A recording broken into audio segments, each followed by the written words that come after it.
tuwapeperushe neno la Mungu. Venir proclamer la parole de Dieu. Ni kipindi ujumbe wa kibiblia wakati wa mwisho. C'est une émission message biblique du temps de la fin ambayo inaletwa kila mara qui est toujours présentée na Assemblée chrétienne ya Butembo par l'église chrétienne de Butembo na inapita hapa kwa Radio Victoire Horizon et elle est transmise ici à la radio Victoire Horizon kila siku ya sita chaque samedi kuanza saa 2 mpaka saa 2:45 de 20h à 20h45. Na vile siku hizi de même aujourd'hui le dimanche tuko na programme ambayo tuko tunapitisha hapa. Nous avons les programmes que nous suivons ici. Kuanza saa 4 mpaka saa 5. Commence à 10h jusqu'à 10h45. Mpaka saa 5 jusqu'à 11h. Tunashukuru radio ya Victoire Horizon. Nous remercions la radio Victoire Horizon. J'ai les 15 minutes ambapo walitupatia. Pour les 15 minutes qu'il nous a accordé. Mungu apate kubariki coordinateur. Que vraiment Dieu bénisse les coordinateurs. Kwa ile 15 minutes walitongezea. Pour les 15 minutes qu'il nous a accordé. Ilikuwa 10h mpaka 10h45. C'était 10h jusqu'à 10h45. Lakini leo ko 10h mpaka 11h. Mais aujourd'hui c'est 10h jusqu'à 11h. Tutaomba Mungu. Nous allons prier Dieu. Tunakupigia asante Mungu Baba yetu. Nous te remercions Dieu notre Père. Kwa wakati mzuri ambao natupatia mwa asubuhi. Pour le temps favorable que tu nous accordes ce matin. Ili tupate kuja tulete neno lako. Pour que nous venions apporter ta parole. Bariki msikilizaji. Bénis l'auditeur. Mwenye kunatufuata kwa karibu na kwa mbali. Qui nous suivent de près ou de loin.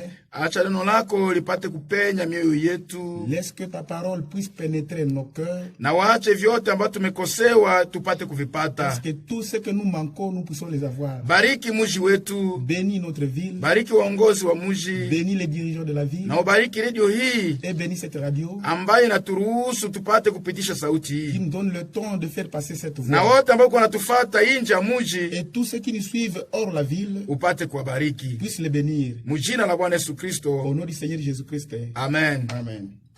Siku ya leo kama tunakuja na mtafsiri. Aujourd'hui, si nous venons avec un interprète.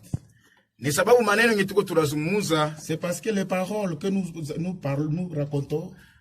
Haishie tu mwimuji. Elle ne se limite pas dans cette ville. Lakini pamoja na wateknisia wetu wa Assemblée chrétienne. Mais avec nos techniciens de l'Assemblée chrétienne. Hii maneno ambayo tuko tunahubiri. Les paroles que nous prêchons. Biko banaitia ku YouTube. Ils sont en train de les transmettre à YouTube. Hata vile ku Facebook. Même au Facebook. En direct. En direct. Wakati unaweza tu kukomposer Assemblée chrétienne Butembo. Quand tu peux composer l'Assemblée chrétienne Butembo. Utatuona en direct. Tu vas nous voir en direct. Ndio maana tuliona. C'est pourquoi nous avons vu. Ni afadhali tutie mtafsiri. Que c'est important de mettre un interprète. Sababu siku ya jana. Parce qu'hier. Wakati tulikuwa tukileta neno la Mungu. Quand nous avions prêché la parole de Dieu. Tulipata mareaction zengi sana. Nous avions eu beaucoup de réactions. Au Sud Kivu. Au Sud Kivu.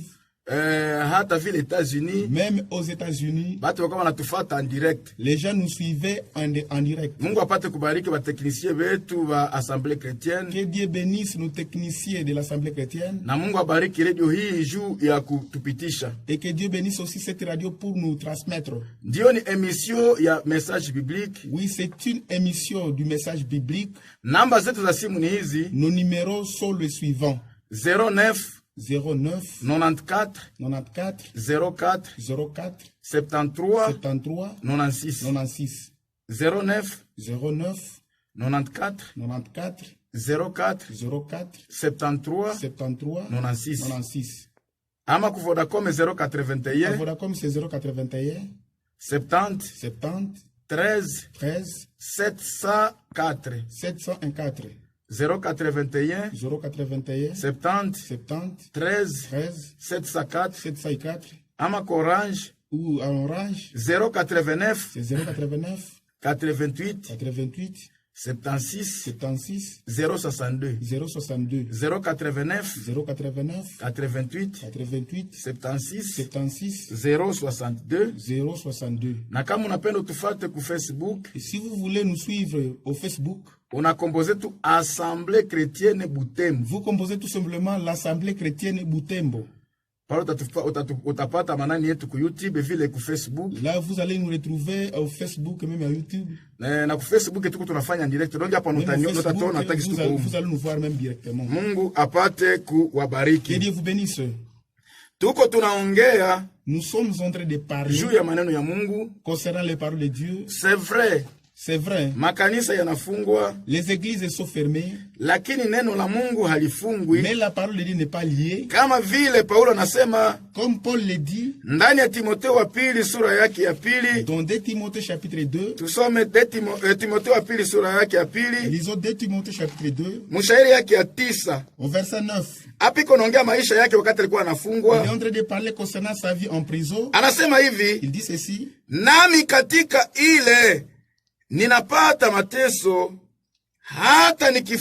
hata kufungwa kama mtenda mabaya, lakini neno la Mungu halifungwi. pour lesquels je souffre jusqu'à être lié comme un malfaiteur, mais la parole de Dieu n'est pas liée. Kitu mimi nafuatilia pale, C'est que là où je suis, je suis là-bas, neno la Mungu halifungwi. la parole de Dieu n'est pas liée. Hata wakati tunapata hii shida ambayo tunakuwa nayo, Même si nous nous trouvons dans cet état où nous sommes, inaacha neno la Mungu linatapanywa hata kuliko kubaki ndani ya kanisa. cela permet à ce que la parole puisse être éparpillée même en dehors de l'église. Ndiyo maana kanisa inaweza kufungwa, L'église peut être liée, watu wanaweza fermée, kufungwa, les gens peuvent être liés, lakini neno la Mungu haliwezi mais fungwa. la parole de Dieu ne peut pas être liée. Ndiyo maana hii maandiko siku ya C'est leo, pourquoi ces écritures aujourd'hui, wakati quand tunaisoma, nous les lisons, tunaona ni hakika. nous voyons vraiment que c'est la réalité. Neno la Mungu La parole de Dieu haliwezi ne kufungwa, peut jamais être liée. lakini neno la Mungu Mais la parole de Dieu linapaswa tangazwa. doit être proclamée. Na Mungu ashukuriwe Et sana, Dieu soit richement béni. sababu teknolojia Parce que imeendelea la technologie vraiment est moderne. kiwango. Jusqu'à ce que Mtu anaweza sema emo hapa, on peut dire un mot ici. mtu wa Ulaya Et anasikia. l'homme qui est en Europe la capte. Mungu abarikiwe sana. Que Dieu soit loué. Tuko tunaongea juu ya Petro wa pili sura yake ya Nous 3. sommes en train de parler de 2 Pierre chapitre 2.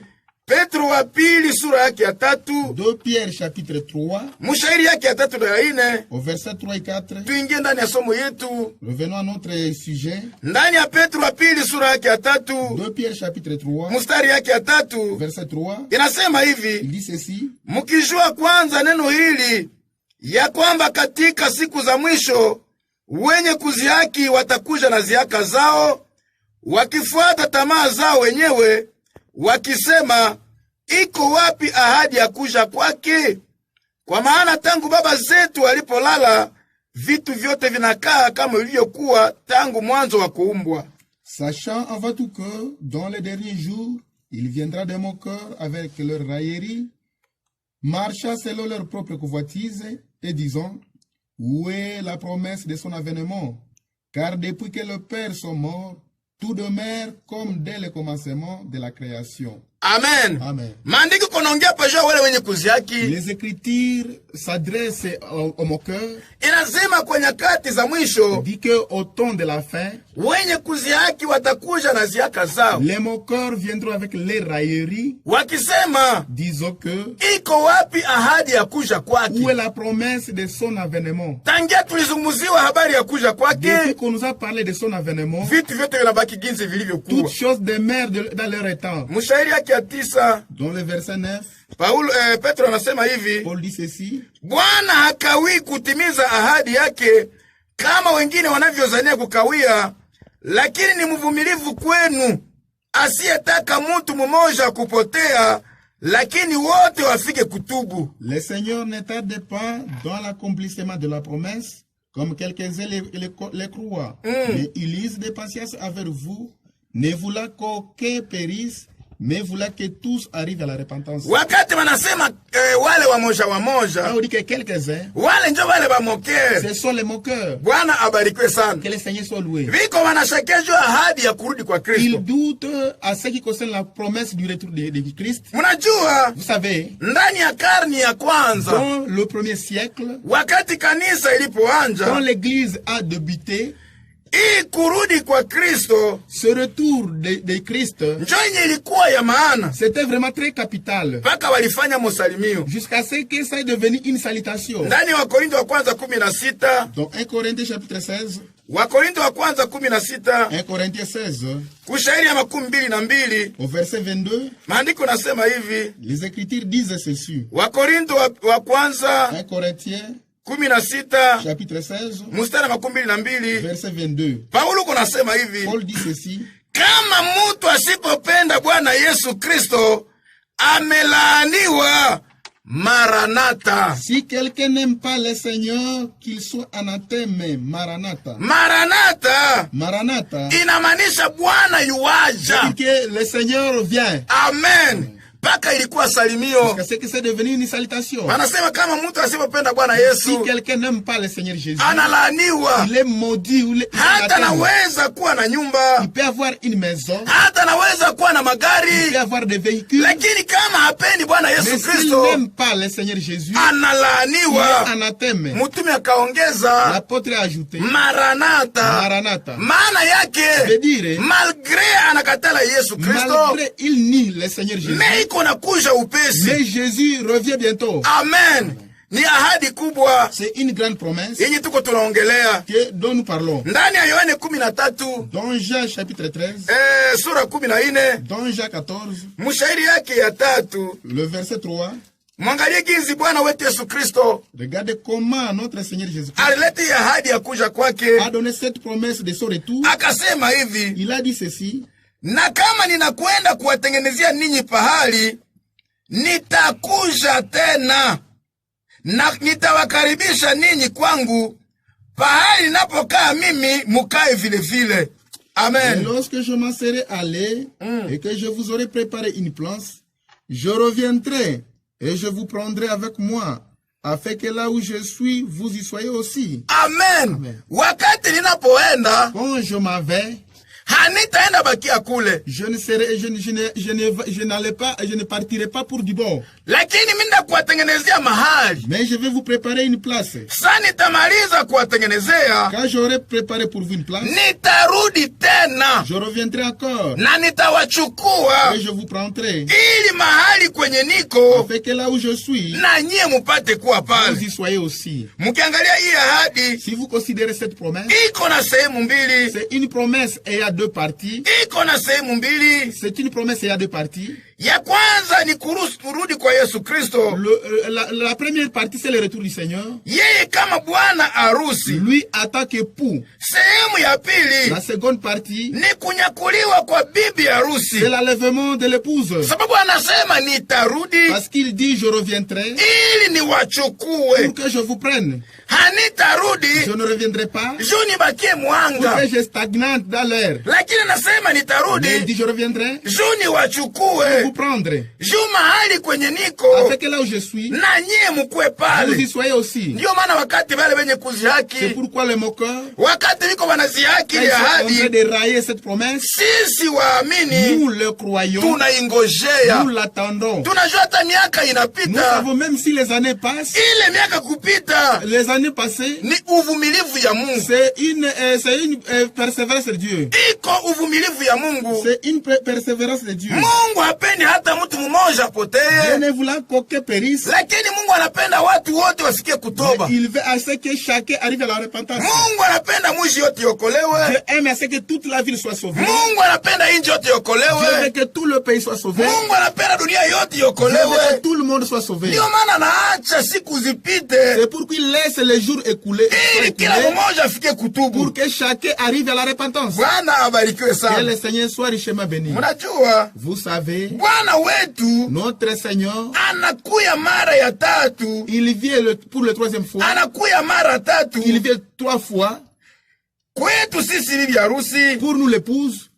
Alikuja mara ya kwanza. Il est venu pour la première fois. Juu apate kutukomboa. Pour nous sauver. Amen. Amen. Alikuja mara ya kwanza. Il est venu pour la première fois. Juu ya kutukomboa. Pour nous sauver. Atakuja mara ya pili. Il reviendra la seconde fois. Juu ya kutuchukua kwake mbinguni. Pour nous prendre chez lui au ciel. Mara ya tatu. Troisièmement, ni ndani ya utawala wa miaka 1000. c'est dans le règne de 1000 ans. Ndani ya kuja kwake kwa kwanza. Dans sa première venue. Wakati alikuja kutuokoa. Quand il est venu nous sauver.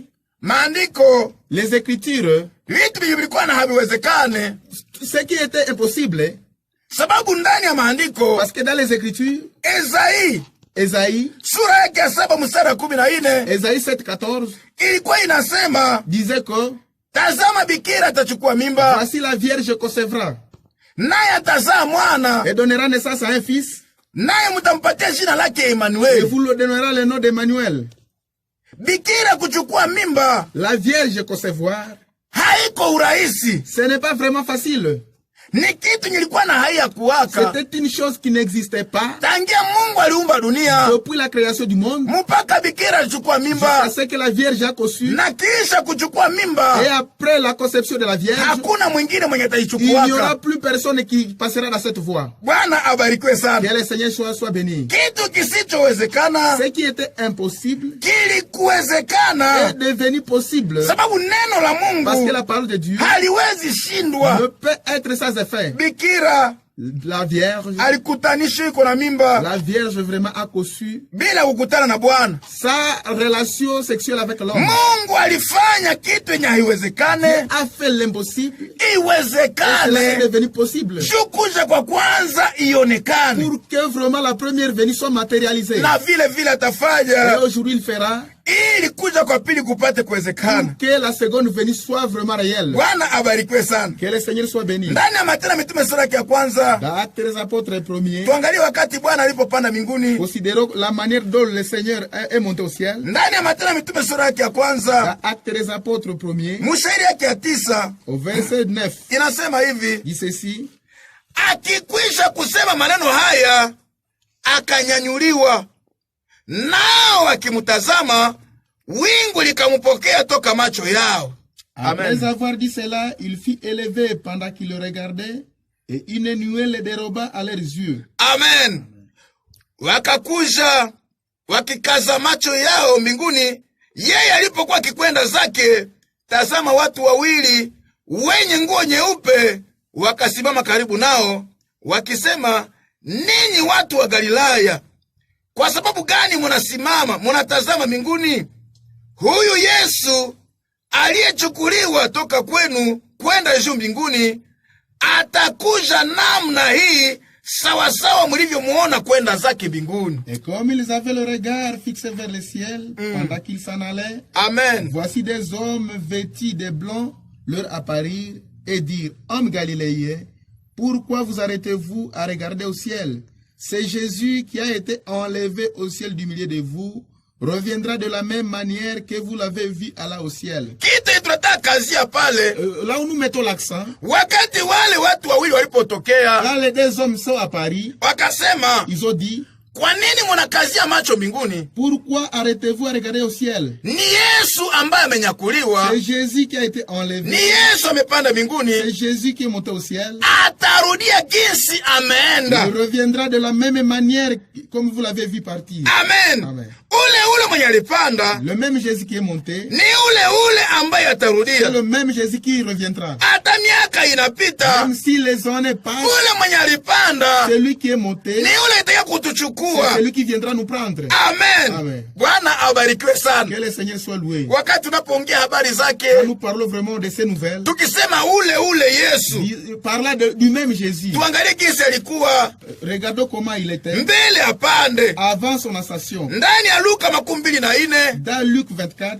Luka 24, Luc 24, mshairi yake verset 30. Verset 30. Hapa ni wakati amefufuka, Ici, c'est après sa résurrection. amefufuka toka wafu. Il est ressuscité d'entre les morts. Maandiko kunasema verset 30, Les Écritures disent ceci au verset 30. Luka 24 Luc 24, verset 30 nasema verset hivi, 30 dit ceci. wakati alikuwa amefufuka, Quand il est ressuscité, inasema il hivi, dit ceci. ilikuwa alipokaa pamoja nao, verset 30, ilikuwa alipokaa pamoja nao kula chakula, akatoa mkate, akaubariki, akauvunja, akawapa wale. Pendant qu'il était à table avec eux, il prit le pain, et après avoir rendu grâce, il le rompit et leur donna. Hapa ni Emmaus. Ici, c'est en Emmaüs. Wakati alikuwa amefika Emmaus na Quand il est wanafunzi, arrivé en Emmaüs avec les disciples, wakakaa kwa meza, ils se sont assis à table. akakamata Il mkate. a pris le pain. Ule Yesu mwenye alikamata Et mkate Jésus qui a pris le pain, hakukuwa roho, ce n'était pas Jésus esprit. alikuwa Yesu. C'était Jésus physique. Mwenye alikamata mkate Jésus qui a pris le pain, il a akauvunja, rompu, akawapa il wale. leur donna. Amen. Amen. Amen. Wakati tunaruka tunakamata shairi ya 35. Quand nous prenons le verset 35, Inasema il hivi, dit ceci. sasa waliona Et quand ils ont vu jinsi amefanya ile kazi, et qu'il a vraiment fait cette action-là, wakaenda kushuhudia wakisema, kweli Bwana amefufuka, ameonekana na Simoni. Verset et 35. ils racontèrent ce qui leur est arrivé en chemin et comment il avait reconnu au moment où il rompit les pains. Amen. Ku verset 36 inasema hivi, ndio ni pale 36 inasema, na waliposema maneno haya, Yesu mwenyewe akasimama katikati yao, akawaambia, salamu kwenu. Tandis qu'il parlait de la sorte, lui-même se présenta au milieu d'eux et leur dit, la paix soit avec vous. Lakini wakifadhaika wakaogopa, wakazania kama waliona roho. Saisis de frayeur et d'épouvante, ils croyaient voir un esprit. Yesu akawaambia, munafadhaika sababu gani? Na kwa nini mashaka yanatoka katika mioyo yenu? Mais Jésus leur dit, pourquoi êtes-vous troublés? Pourquoi pareille pensée s'élève-t-elle dans vos cœurs? Tazameni mikono yangu na miguu yangu, ya kuwa ni mimi mwenyewe. Munipapase, mutazame, kwani roho haina mwili na mifupa kama mnavyoniona mimi kuwa nayo. Voyez mes mains, mes pieds, c'est bien moi, touchez-moi, et voyez, un esprit n'a ni chair ni os, comme vous le voyez que je. Wakati Yesu anafufuka, Quand Jésus est ressuscité, wakati wanafunzi wanamuona, quand les disciples l'ont vu, wakafadhaika sana, ils ont été tellement troublés. wakawaza wameona roho. Ils ont pensé avoir un esprit. Lakini Yesu akawaonesha mikono yake, Mais Jésus leur montrait ses mains. akasema, tazameni mikono Il a dit, yangu, voici mes mains, tazameni miguu voici yangu, aussi mes pieds. ni mimi mwenyewe. Sur moi, Munipapase, touchez-moi, munitazame, regarde-moi. kwani roho haina mwili wala Parce mifupa. que l'esprit n'a ni chair ni os. Yani Yesu malifufuka Veut dire Jésus-Christ ressuscité. alikuwa na roho. Il avait un esprit. Yesu alifufuka Jésus ressuscité. alikuwa na mwili, Il avait une chair. alikuwa na Il avait mifupa. aussi des os. Amen. Amen. Alikuwa na Il migulu. avait les pieds. Ndiyo maana nasema, C'est pourquoi il dit, jinsi mnaniona mimi naenda, comme vous me voyez m'en aller, Yesu mwenye alienda Jésus qui est parti, alikuwa na migulu, il avait le pied, alikuwa na il mikono, avait les mains, alikuwa na il avait kichwa. même la tête.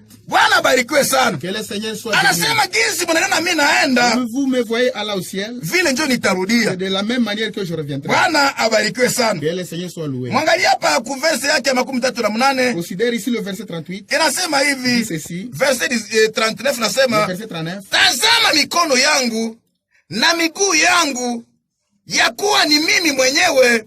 Munipapase, mutazame, kwani roho haina mwili wala mifupa kama mnavyoniona mimi kuwa nayo.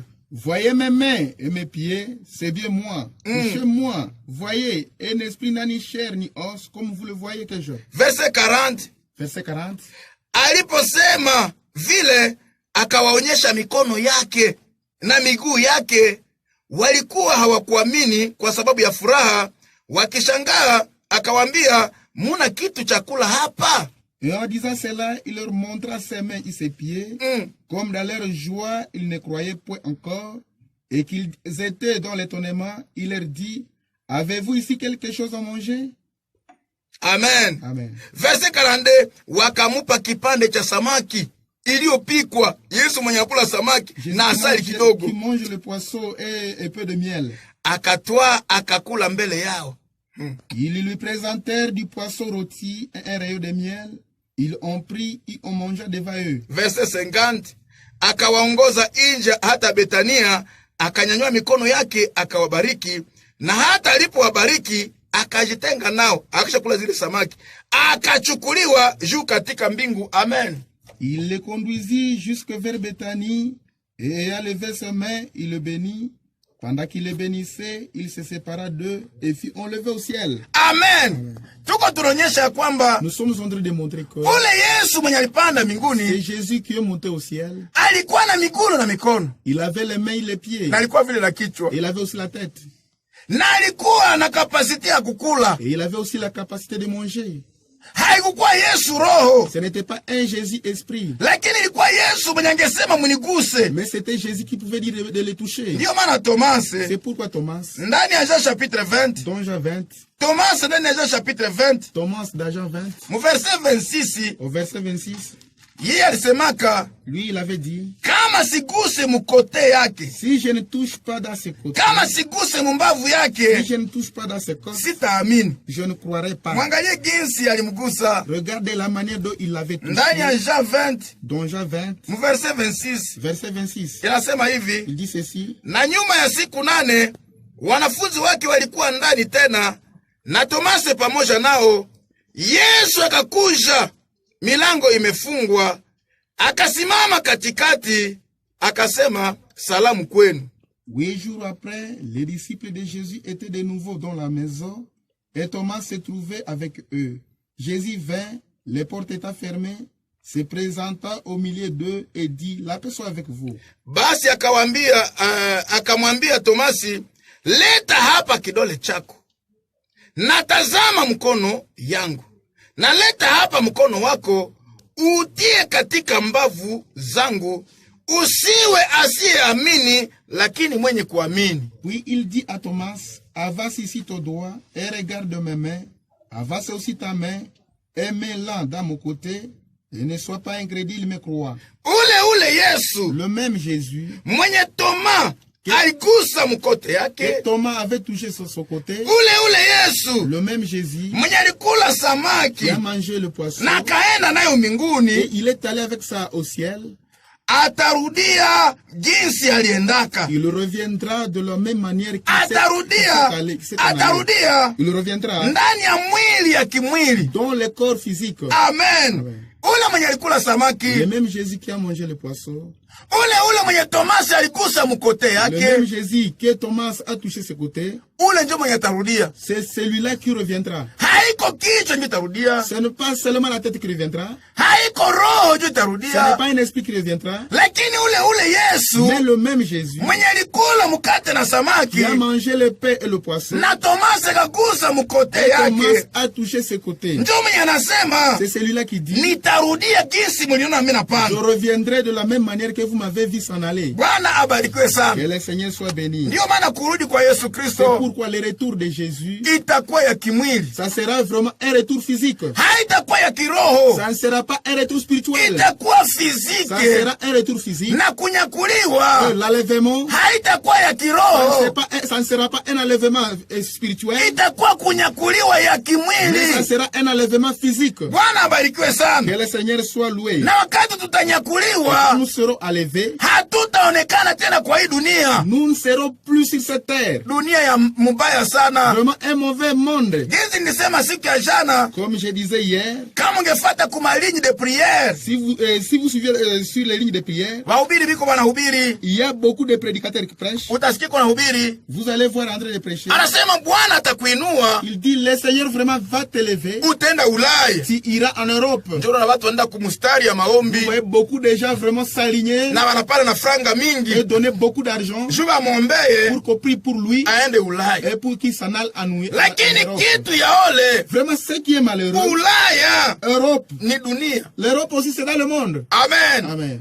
Ulaya Europe, ni udongo. c'est aussi la terre. Bwana abarikiwe Que le sana. Seigneur soit béni. Lakini waamini Mais les croyants, hawana projet ya kwenda ils Ulaya, n'ont pas le projet d'aller en Europe. hawana projet ya kwenda New York, Ils n'ont pas le projet d'aller à New York. lakini Mais Yesu anasema Jésus dit, mimi nakwenda kuwatengenezea je mahali. vais vous préparer une place. Ndio projet yavo. C'est cela leur projet. Kama viko banachana na dunia, Ils sont en train d'abandonner le monde. wanaamini Yesu kuwa Bwana na Ils Mwokozi wa croient maisha le yao, Seigneur comme sauveur personnel. na wanakamata maandiko, Et ils prennent les Écritures. ile ndio shaba. C'est cela leur objectif. Bwana abarikiwe Que sana. le Seigneur soit richement béni. Viko Ils wanajitayarisha sont en train de se préparer juu waende kutana pour qu'ils aillent à la rencontre, na bwana harusi. à la rencontre de l'époux. Jina la Bwana libarikiwe Que sana. le nom du Seigneur soit loué. Ndio maana wakati wale wenye kuzihaki C'est pourquoi quand le moqueur viko wanashakia sont en train de nier, de douter, kurudi kwa kimwili kwa de Yesu douter le Kristo, retour physique de Jésus-Christ, bibi harusi l'épouse,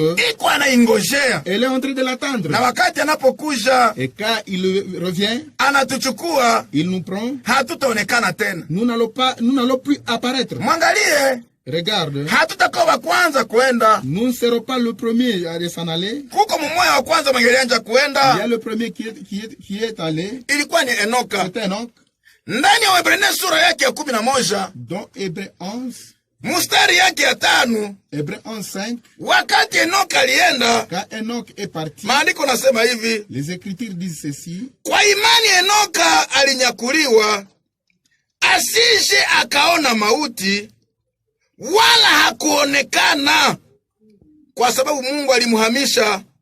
Maana mbele ya kuhamishwa kwake alikuwa ameshuhudiwa kwamba anapendeza Mungu. c'est par la foi qu'Enoch fut enlevé pour qu'il ne vit point la mort et qu'il ne parut plus, parce que Dieu l'avait enlevé, car avant son enlèvement, il avait reçu le témoignage qu'il était agréable à Dieu. Wakati Enoke ananyakuliwa, Quand Enoch est enlevé, maandiko nasema les Écritures disent, hakuonekana tena, il ne fit plus, il ne fit plus, hakuonekana tena. il ne parut plus. Amen. Amen. Ndiyo maana kunyakuliwa C'est pourquoi l'enlèvement, nayo haitakuwa ya kiroho. l'enlèvement ne sera plus spirituel. Wakati Nous tutanyakuliwa, serons enlevés, hatutaonekana tena. nous ne serons plus. Ndiyo maana kama mtu anakuambia C'est alishakaenda pourquoi quand quelqu'un te dit qu'il est déjà enlevé na iko hapa kudunia, et qu'il est ici sur la terre, haelewi venye iko il nasema. ne comprend pas ce qu'ils disent. Wakati Enoke alienda, Quand Enoch est parti, maandiko nasema les Écritures disent que hakuonekana tena. il ne parut plus. Bwana abarikiwe sana. Le Seigneur soit loué. Wakati Elia naye vile vile alienda, Quand Élie est parti,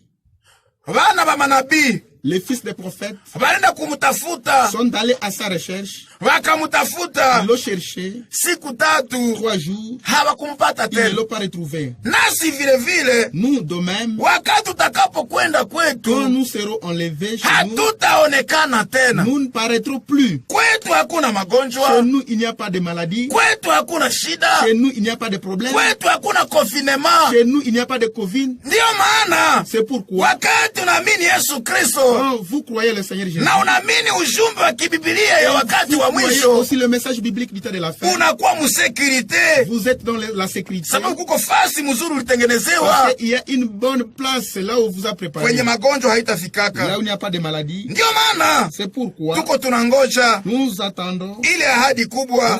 cette grande promesse. Ndiyo maana kila kitu nakitia kwa nafasi C'est yake, pourquoi nous arrangeons chaque chose à sa place. sababu sisi ndio wakandida. Parce que c'est nous qui sommes candidats.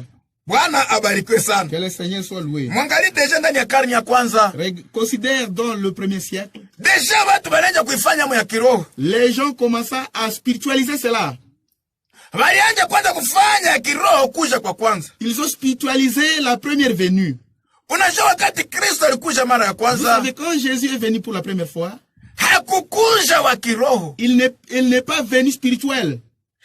alizaliwa Il est né hapana mbinguni, pas au ciel, lakini il duniani. est né sur la terre. Na Biblia La inasema Bible dit, Yesu akazaliwa Bethlehem. Jésus est né à Bethléem. Bethlehem haiko mbinguni, Bethléem n'est pas au ciel. Bethlehem ni kudunia. Bethléem, c'est sur la terre. Bwana abarikiwe sana. Que le Seigneur soit loué. Wakati alizaliwa Quand il est né, akakomala, il est grandi. ilifika wakati mwa akakufa. Il est arrivé un moment, il est mort. Ndiyo maana wakati C'est alipokufa pourquoi quand il est mort, vyote ilikuwa vya kimwili, tout était vraiment physique. lakini batu Mais les gens, bafo les dokter faux docteurs, bafo les profete faux prophètes, bakaifanya mu ya kiroho. ils ont spiritualisé cela. Ndiyo maana Yohani iko nasema C'est hivi pourquoi Jean dit ceci. ndani ya epitre ya Yohane, Dans l'épître de Jean, epitre ya kwanza ya Yohane première épître de Jean, sura yake ya 4 chapitre 4, mstari yake ya kwanza verset 1er. iko nasema Il dit hivi: ceci. wapenzi, musiamini kila roho, lakini jaribuni roho kama zimetoka kwa Mungu, kwa sababu manabii ya uongo wengi wametokea duniani. Bien-aimés, n'ajoutez pas foi à tout esprit, mais éprouvez les esprits pour savoir s'ils sont de Dieu, car plusieurs faux prophètes sont venus dans le monde. Njoba wapi verset 2? Qui sont-ils? Verset 2. Kwa hivi mnajua roho ya Mungu, kila roho inaokiri ya kwamba Yesu Kristo amekuja katika mwili inatoka kwa Mungu. Reconnaissez à ceci l'Esprit de Dieu. Tout esprit qui confesse Jésus-Christ est venu en chair et de Dieu. Amen. Amen. Hapa Yohane akasema, Ici Jean a dit, je mjue roho ya Mungu, pour vraiment discerner l'Esprit de Dieu, kila roho chaque esprit, ambaye ilikuwa nakiri ya kwamba Yesu Kristo chaque esprit qui confessait que Jésus-Christ amekuja mumwili est venu en chair juu ya kutuokoa, pour nous sauver, inatoka kwa Mungu. est venu de Dieu. Bwana abarikiwe sana. Que le Seigneur soit loué. Sababu wengine walikuwa na hawaamini Parce que vile, d'autres ne croyaient pas ainsi. walikuwa wanafanya ujio wa kwanza, Ils faisaient de la première venue, wanakuwa nifanya ya ils kiroho, faisaient cela spirituel. na ilikuwa kazi ya Et shetani cela était vraiment l'œuvre du diable ndani ya karni ya dans kwanza, le premier siècle. na watumishi wake Et ses serviteurs, walifanya ya kiroho, ils ont spiritualisé cela. lakini Yesu Mais hakukuja kiroho, Jésus n'était pas venu dans l'état spirituel. hakuishi kiroho, Jésus n'a pas vécu spirituellement. hakuishi kiroho, Il n'a pas vécu dans l'état spirituel. hakukufa Il n'est kiroho, pas mort dans l'état spirituel. vyote vilikuwa vya mwili. Tout vraiment était physique. Sababu Parce que kama angeishi kiroho s'il a vécu spirituellement na kama angekufa kiroho, et s'il est mort dans l'état spirituel, damu haingetoka. on ne pouvait pas avoir le sang. Damu haiwezi patikana ndani ya roho, Le sang ne peut jamais être trouvé dans l'esprit. na ni damu Et le sang, njo yenye ilikuwa inaombewa. et c'est le sang qui était tellement nécessaire. Unajua wakati zambi liingia, Vous savez, quand le péché est entré, maandiko nasema les Écritures disent, mshahara wa zambi ni mauti. le salaire du péché, c'est la mort. Ndiyo maana wakati Yesu C'est anakuja, pourquoi quand Jésus est venu, alikia kulipa bei juu ya zambi, Jésus est venu payer le prix pour le péché. sababu mshahara wa zambi Parce que le salaire du péché, ni mauti. c'est la mort. Ndiyo maana iliomba yeye akia C'est kufe, pourquoi il a fallu qu'il meure alipe et bei, qu'il paye le prix. damu Et imwangike, que le sang soit versé na sie tupate et que wokovu. nous ayons vraiment le salut. Ndiyo maana wokovu C'est pourquoi le salut, hatuipate mkiroho, nous n'avons pas le salut dans le spirituel, lakini wokovu mais le salut, tunaipata kupitia damu ya kimwili. le salut nous l'avons au travers le sang physique. Bwana abarikiwe sana. Que le Seigneur soit loué. Iliomba damu Il a imwangike, fallu que le sang soit versé. iliomba bei Il ilipwe, a fallu que le prix soit payé. bei ya zambi zetu, Le prix de nos péchés, bei ya makosa le yetu prix de nos fautes a ikalipwa, été payé. na damu Et le ikamwangika, sang a été versé. na ile damu ilikuwa Et hakika. ce sang était vraiment réel. Bwana abarikiwe Que sana. le Seigneur soit béni. Ndiyo maana sisi C'est pourquoi nous tuko bei yake, nous sommes vraiment son prix, nous sommes sa part. tuko mali Nous yake, sommes son lot. sababu ametukomboa Parce qu'il nous a rachetés kupitia au damu. travers le sang. Ndiyo maana kama damu haingemwangika, C'est pourquoi si le sang n'a pas été versé, tulikuwa wenye ole, nous étions vraiment malheureux. sababu mshahara wa zambi Parce que le salaire du péché, ilikuwa mauti. c'était la mort. Iliomba akufe kwa nafasi Il a yetu fallu qu'il meure à notre place ili sisi tupate pour uzima, que nous ayons la vie. hapana uzima wa siku mbili, Pas la vie de 2 jours, lakini uzima wa mais la milele. vie éternelle. Ndiyo maana tuko wenye C'est heri. pourquoi nous sommes tellement heureux. Ndani ya Waroma sura ya 8 Dans Romains 8, iliomba akuje ndani ya mwili, il a fallu qu'il se présente dans la chair. iliomba akufe ndani ya Il a mwili fallu qu'il meure dans la chair ili tupate wokovu. pour que nous ayons le salut. Amen. Amen. Ndani ya Waroma 8 Dans Romains 8, mstari yake ya 3 Romains 8, 3, iko inasema il hivi: dit ceci. maana yale yasiyowezekana kufanywa kwa sheria, kwa sababu ilikuwa dhaifu kwa sababu ya mwili, Mungu alituma mwana wake mwenyewe katika mfano wa mwili ulio wa zambi, na kwa sababu ya zambi alihukumu zambi katika mwili. Car chose impossible à la loi, parce que la chair la rendait sans force. Amen. Dieu a condamné le péché dans la chair, en envoyant à cause du péché son propre fils dans une chair semblable à celle du péché. Amen.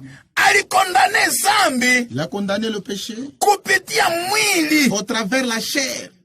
iliomba akufe kweli. Il a fallu qu'il meure réellement. Ndiyo maana kifo C'est pourquoi la mort haikukuwa ya kiroho n'était pas spirituelle, na et damu le sang haikukuwa ya n'était pas kiroho. spirituel. Ndiyo maana wakati mtu anahubiri C'est pourquoi quand quelqu'un prêche, anasema il dit que neno la Mungu jo damu, la parole de Dieu c'est cela le sang. iko bongo. Ça c'est vraiment le mensonge. Damu ni damu Le sang c'est le sang. na damu ni ya Et kimwili, le sang est physique. na ujumbe ni Et ujumbe. le message c'est le message. Ujumbe ujumbe ni ya Le kiroho. message est spirituel. Ndio maana tunaokolewa kwa C'est damu. pourquoi nous sommes sauvés par le Ndio maana sang. ilikuwa imeshindikana msheria. Ce qui était impossible à la loi. Iliomba Mungu Il a fallu que Dieu atume mwana puisse wake envoyer son propre fils. ndani ya mwili sawasawa na mwili ya Dans zambi, une séchère semblable à celle du péché. ili ahukumu zambi kupitia mwili. Pour qu'il condamnât le péché dans la chair. Amen.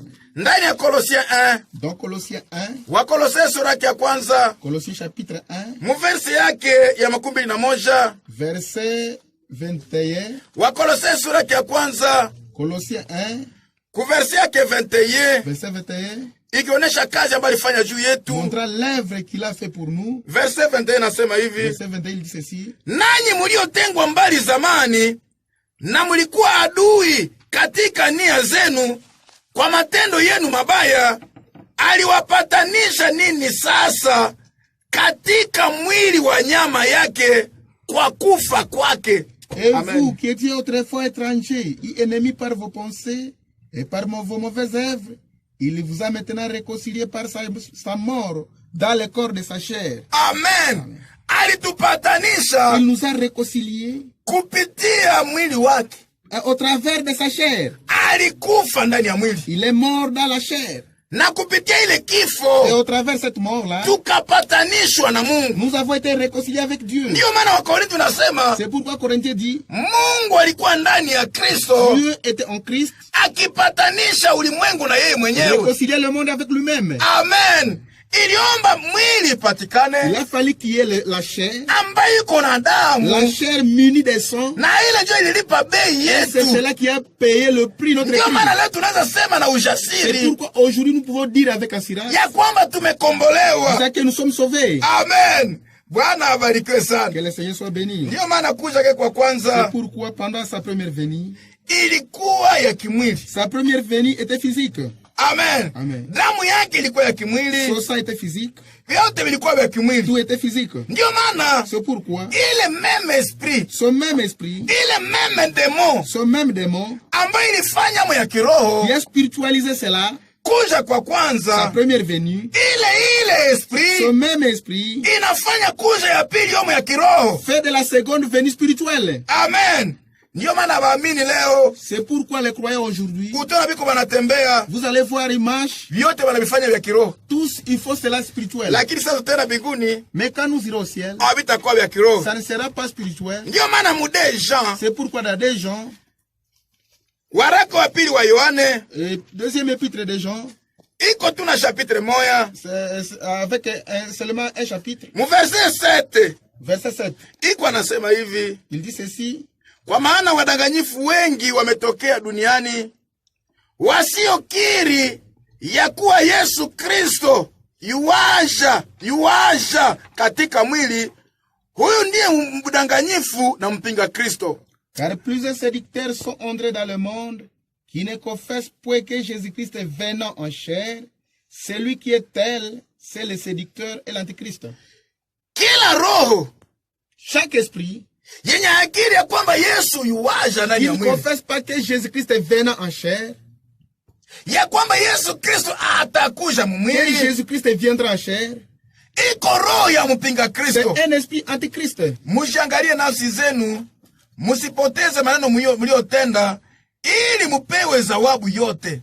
Prenez garde à vous-même, afin que vous ne perdiez pas le fruit de votre travail, mais que vous receviez une pleine récompense. Amen. Donge kila roho Veut dire chaque esprit ambayo haikiri ya kwamba Yesu atakuja mu mwili, qui ne confesse pas que Jésus-Christ viendra en chair, ya kwamba tutanyakuliwa mu mwili, que nous serons enlevés en chair, iko roho ya mpinga Kristo. c'est un esprit antichrist. Bwana abarikiwe sana. Que le Seigneur soit béni. Ndiyo maana C'est pourquoi, kama kurudi kwa Kristo inakuwa ya kiroho, si le retour de Jésus est spirituel, kunyakuliwa inakuwa ya kiroho, l'enlèvement est spirituel, harusi ya mwana kondoo inakuwa ya les kiroho, noces de l'agneau soit spirituel, itakuwa vitu vyenye havina maana, cela n'aura pas aucun sens. sababu Yesu iko nasema hivi Parce que Jésus dit ceci, ndani ya Luc chapitre 22 dans Luc 22, ku verset 19, Luc 22, 19, iko anasema hivi. il dit ceci, Luc 22 verset 19 Luc 22, 19, inasema il dit hivi ceci, kuhusu karamu ya harusi, concernant les noces de l'agneau, anasema il dit hivi: ceci,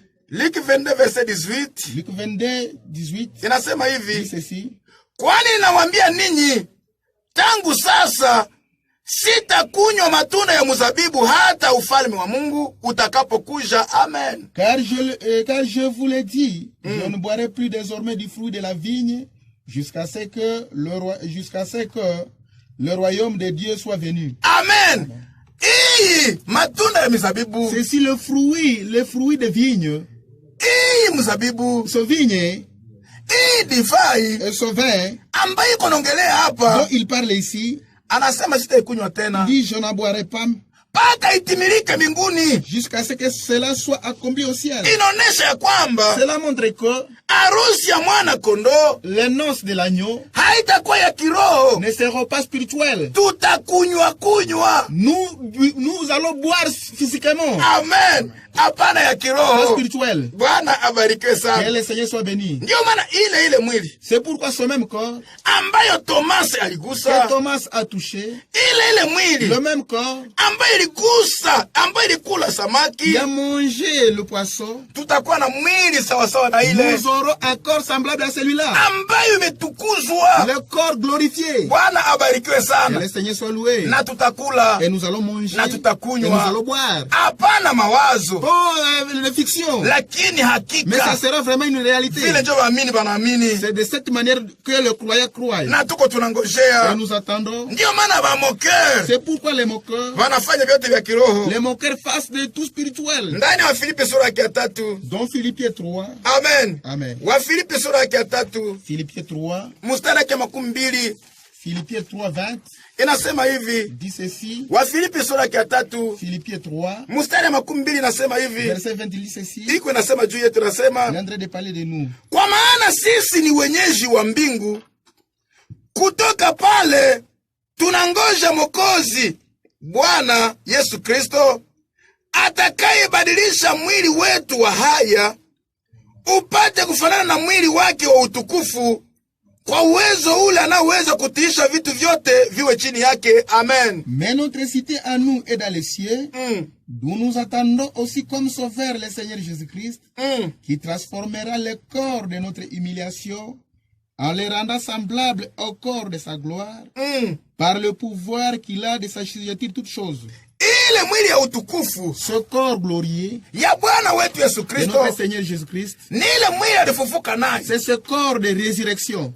ile mwili yenye alikula nayo samaki, Ce corps dont il a mangé les poissons. ile mwili yenye Tomasi Le aligusa, corps que Thomas a touché. ile ndio mwili ilipanda C'est ce mbinguni. corps-là qui a été enlevé au ciel. Na sie vile vile Nous de même, atabadilisha mwili wetu wa il haya. va transformer notre corps de l'humiliation. Mwili wetu ni ya haya, Notre corps vraiment est humilié. sababu ukiangalia Si vous considérez, hata umetoka kudushi, même si tu reviens de la douche, ukikuruda tena hivi mwili si vous frottez encore une fois le corps, utaona uchafu natoka vous allez voir encore une saleté. ndani ya mwili ya mtu. Veut dire, dans le corps d'un homme, Yote ni uchafu. tout vraiment c'est de la saleté. Bwana abarikiwe Que sana. le Seigneur soit loué. Iko mwili wa kunyenyekezwa, C'est un corps de l'humiliation. mwili wa haya. C'est un corps vraiment qui est muni de la honte. Angalia hata wakati unaenda kutoalete, Regardez même quand vous allez à la toilette.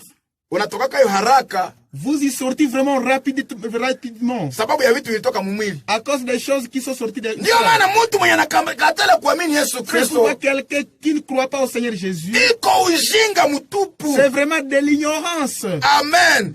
Bwana abarikiwe sana. Que le Seigneur soit loué. Atabadilisha mwili wetu wa Il haya va transformer notre corps de l'humiliation. ifanane mwili yake ya On le utukufu. rendra semblable à son corps glorieux. Ndani ya Yohani wa kwanza sura ya 3, Dans 1 Jean 3, Yohani wa kwanza sura ya 3 dans 1 Jean 3, muversi yake ya kwanza, 1 Jean 3 verset 1. waamini wanangojea vitu vizuri. Les croyants entendent de bonnes choses. Amen. Amen. Tuko tunangojea vitu vizuri, Nous attendons de merveilleuses choses. ndiyo maana tunatayarisha twende kwetu C'est pourquoi nous préparons pour nous en aller à kwenye Sion. hakuna mashida za ogaoga sawa leo. Là où il n'y a pas de problème de peur comme aujourd'hui. 1 Jean 3 verset 1 nasema, Dans 1 Jean 3 verset 1er, tazameni ni mapendo namna gani tuliopewa na Baba tuitwe wana wa Mungu, kwa sababu hii dunia haitutambui, kwa sababu haikumtambua yeye. voyez quel amour le Père nous a témoigné pour que nous soyons appelés enfants de Dieu. Et nous le sommes. Si le monde ne nous connaît pas c'est qu'il ne l'a pas connu. hata dunia haitutambui Même si le monde ne nous connaît pas, na yeye ils ne haikumtambuaka. l'ont pas aussi connu. Verset 2. Verset 2. Wapenzi, sasa tuko wana wa Mungu, wala haijaonekana tutakuwa namna gani, lakini tunajua wakati atakapoonekana tutafanana naye, kwa maana tutamwona kama alivyo. Amen. Bien-aimés, nous sommes maintenant enfants de Dieu. Et ce que nous serons n'a pas encore été manifesté, mais nous savons que lorsque cela sera manifesté, nous serons semblables à lui parce que nous le verrons tel qu'il est. Tutamwona jinsi iko, Nous le verrons tel qu'il est. ndio maana tutakuwa sawa sawa Et naye. pourquoi nous serons semblables à lui? Ile mwili yenye Tomasi aligusa, Le corps que Thomas a touché, ile mwili tatu, chapitre 13, mstari ya 12 nasema verset hivi: 12, il dit ceci. kwa maana wakati wa sasa tunaona kwa kioo, kwa namna ya mfano, lakini wakati ule uso kwa uso. Wakati wa sasa ninajua kwa sehemu, lakini wakati ule nitajua kama mimi nilivyojuliwa. Amen. Amen. Aujourd'hui, nous voyons au moyen des miroirs, d'une manière obscure, Amen. mais alors nous verrons face à face.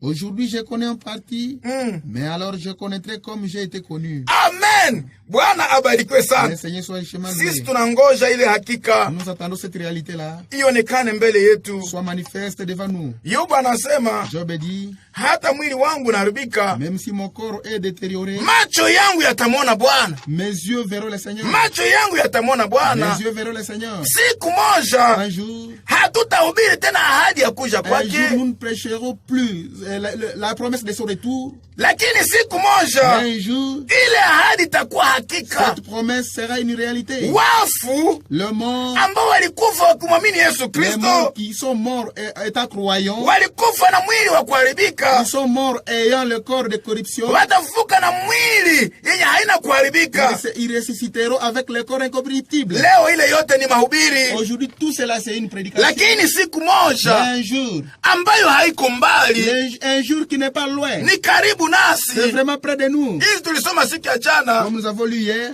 tulionyesha ya nous kwamba avons montré que kuna maalama. il y a des signes. Bwana wakati Quand alipoenda le Seigneur est allé, hakuleta dati ya kurudi le kwake, Seigneur n'a pas fixé la date de son retour, lakini alileta alama. mais il a donné des signes. Ndio maana wakati tunaona dunia inasukwa C'est sukwa, pourquoi quand nous voyons le monde en train d'être agité, inalewa kama le mulevi monde ivre comme un ivrogne, na ingali mwanzo, et vraiment c'est là le début. vitu vingi vibaya vitapata dunia hii. Les mauvaises choses viendront sur cette terre. Ndio maana usiwaze dunia itasimama C'est tena. pourquoi ne pensez pas que la terre sera debout. Waamini Le croyant, ni kuinua vichwa vyao, c'est redresser leur tête sababu ukombozi wao parce que unakaribia. leur rédemption approche. Ndio maana nafasi huko C'est pourquoi là où tu es, huko wanafuata neno la tu es Mungu, en train de suivre la parole de ni Dieu. wakati ya kuchagua njia C'est njema, le moment maintenant de choisir une bonne voie, kuchagua wakati. de choisir le ton Mungu akusaidie. que Dieu t'aide. Nafasi yote radio inafika, Là, partout où la radio atteigne, hata wale ambao wanatufuata ku Facebook, même ceux qui nous suivent par Facebook, wale ambao wanatufuata ku YouTube, même ceux qui nous suivent par YouTube, ni wakati sont maintenant le temps. ya kila C'est mmoja le temps de tout et chacun kuchagua ngambo de mzuri, choisir un bon côté. sababu wakati kingali. Parce qu'il y a encore du temps. Mungu awabariki. Que le Seigneur vous bénisse. Mujina la Bwana Yesu Au nom du Kristo. Seigneur Jésus-Christ. Amen. Amen.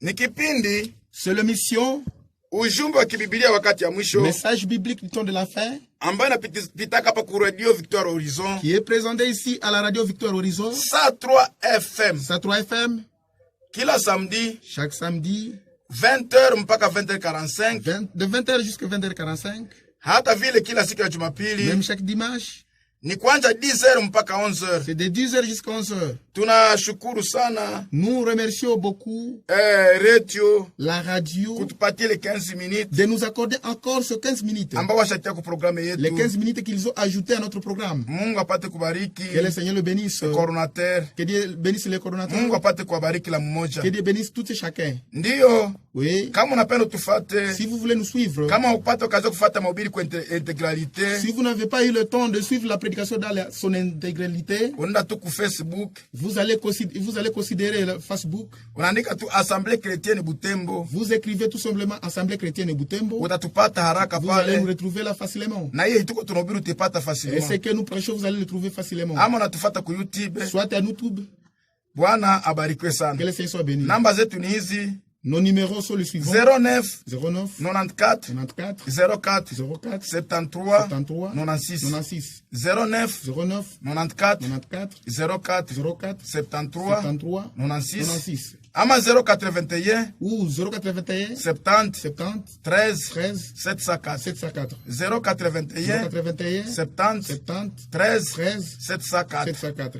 Tutaomba Mungu Nous allons prier le Seigneur. tena siku ya sita samedi Et le samedi encore, kusa 3 FM au tu Stade 3 FM, 20h mpaka 20h45 20h, 20h45. utie mkuki pale, Mettez votre aiguille là-bas. utatusikia. Vous allez nous écouter. Tuombe Bwana. Prions le Seigneur. Mungu baba yetu, Dieu notre Père, tunakuomba upate kubariki mji mzima nous te demandons de bénir toute la ville na ubariki hata nje ya mji, et bénir hors la ville wote ambao wametufata ku YouTube, tous ceux qui nous suivent même à YouTube, wale ambao wanatufata ku Facebook. ceux qui nous suivent au Facebook. Acha baraka zikuwe pamoja na kila mmoja. Laisse que tes bénédictions soient avec tout et chacun de nous. Acha wana wako Laisse que tes enfants ambao wanatawanyika huku na qui sont kule, dispersés par-ci par-là, wote wakusanyike qu'ils soient rassemblés chini ya ujumbe kibibilia wakati wa sous le mwisho message biblique du temps de la fin juu ya kutayarishwa pour kwao. leur préparation. Bariki redio hii, Bénis cette radio, bariki waongozi. bénis les dirigeants. Mungu apate kuwabariki Que le Seigneur puisse vous bénir. mujina la Bwana Yesu Au nom du Kristo. Seigneur Jésus-Christ. Amen. Amen. Mungu awabariki.